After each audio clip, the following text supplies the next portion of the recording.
The Second Amendment Preservation Act. What is it? Can we really use it to stop Joe Biden's war on our gun rights?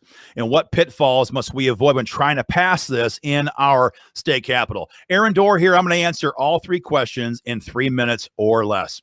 Question number one, what is the Second Amendment Preservation Act? SAPA legislation is actually pretty straightforward. What it says is that state and local authorities, this is your state troopers, county sheriff's departments, and city police departments, may only enforce state law when it comes to firearms, ammunition, and accessories. Federal gun control legislation, federal gun control executive actions, and anything else coming out of Joe Biden's White House may not be enforced by state authorities. It's just that simple. Question number two, can we actually do this? How about the supremacy clause?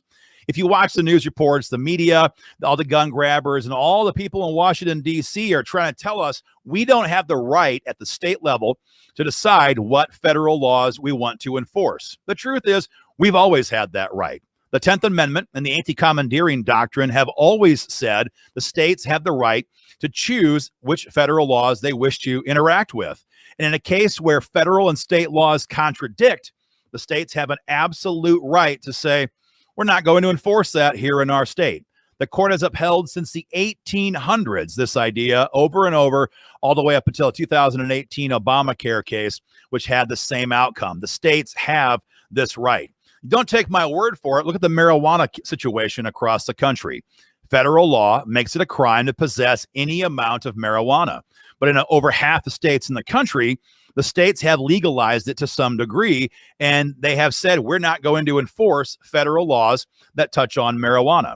Now, the question comes up, can't the federal authorities still enforce their own laws on guns or on marijuana? Well, yeah, they can. But the reality is that almost all federal legislation, federal law, is enforced by local authorities. The feds have always counted on local cooperation to enforce their laws. They lack the manpower to do it themselves.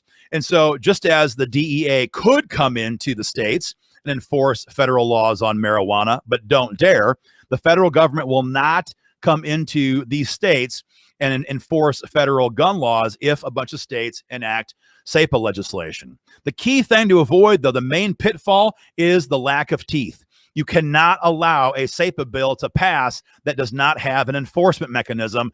Anti-gun city department heads will try to carry out the enforcement of this legislation. You have to have the right to sue them in civil court like Missourians do after their SAPA law took effect this year.